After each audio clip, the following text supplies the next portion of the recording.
Welcome to my channel. আজকের ভিডিওতে আমি দেখাবো আমি কালী পুজোয় কোথায় গিয়েছিলাম আর কি কি খেয়েছিলাম। প্রায় 2 বছর বাদে মামাবাড়িতে গেছি। মামাবাড়ি আমার মুর্শিদাবাদ জেলার জলঙ্গিতে।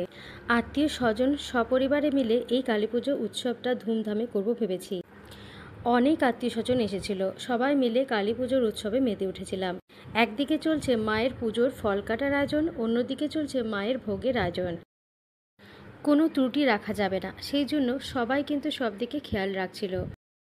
কালী পুজোর আগের দিন থেকে এবং কালী পুজোর দিন এবং পরের দিনও কিন্তু চলেছে নিরামিষ আহার। তার 2 দিন পর থেকে আমিষের ব্যবস্থা করা হয়েছিল। এখানে আমরা জমিয়ে ডাল ভাত সবজি খাচ্ছিলাম। সবজিটা হচ্ছে ছেঁচড়া। অনেকে এই সবজিটাকে ঘ্যাট অথবা অনেকে বলে পাঁচমিশালি। এই ছেঁচড়া সবজিটা খেতে আমার ভীষণ ভালো লাগে। ওইদিকে রাত 9টা কি 10টা পুজো শুরু হয়ে গেল। আরতি হতে হতে প্রায় 1:30 বেজে গেছিল। আরতি দেখার জন্য আমি অনেকক্ষণ জেগেছিলাম। প্রথমে ধূপ ধুনো, তারপরে পঞ্চপ্রদীপ দিয়ে আরতি করার পরে ওই প্রদীপগুলো জ্বালিয়ে দিয়েছিলেন। কোথাও 101টা বা কোথাও 108টা প্রদীপ জ্বালানো হয়। আমাদের এখানে দেখলাম 21টা প্রদীপ জ্বালানো হয়েছিল। তার মধ্যে মাঝে মাঝে মায়ের চক্ষুদান হলো, মাকে ভোগদান করা হলো। অনেক কিছু পুজোর আচার বিচার মেনে পুজো করছিলেন পুরোহিত মশাই। মায়ের জন্য কত ভোগের আয়োজন করা হয়েছে দেখুন। এরপরেই পুরোহিত মশাই ধুনো দিয়ে আরতি করা শুরু করলেন। খুব ভালো লাগছিল দেখতে। পঞ্চপ্রদীপের তাপটা নেওয়ার জন্য আমিও একটু এগিয়ে গেলাম।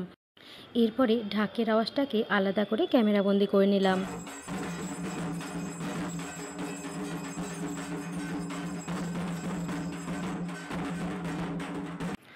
তারপরে রাত 1:30টার পরে যজ্ঞ শুরু হলো। কি সুন্দর লাগছিল এই যজ্ঞটা। দেখুন কত দূর অবধি আগুনটা উপরের দিকে উঠে গেছে।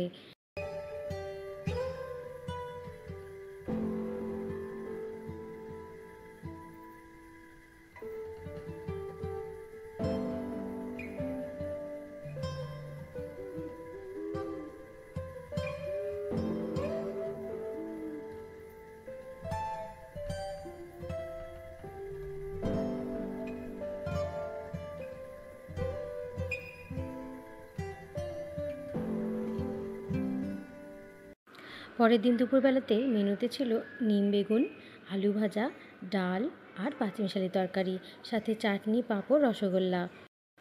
বাচ্চারা জানে আমি এই ভিডিওটা ইউটিউবে দেব, সেই জন্য ওরা উৎসাহ প্রকাশ করছিল, আপনাদের সবাইকে হাই জানিয়েছে। এই তরকারিগুলো দেখতে যতটা সুন্দর হয়েছে খেতেও কিন্তু ততটাই সুস্বাদু হয়েছিল। আমি তো খেতে এতটাই ব্যস্ত ছিলাম যে ভালো করে ভ্লগই করতে পারলাম না।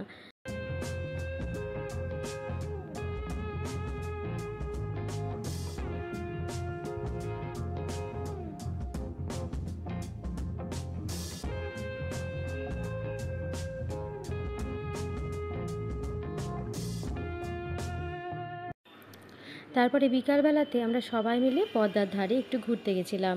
পদ্মার ধারে গিয়ে দেখি ওখানে একটা নৌকা রাখা রয়েছে।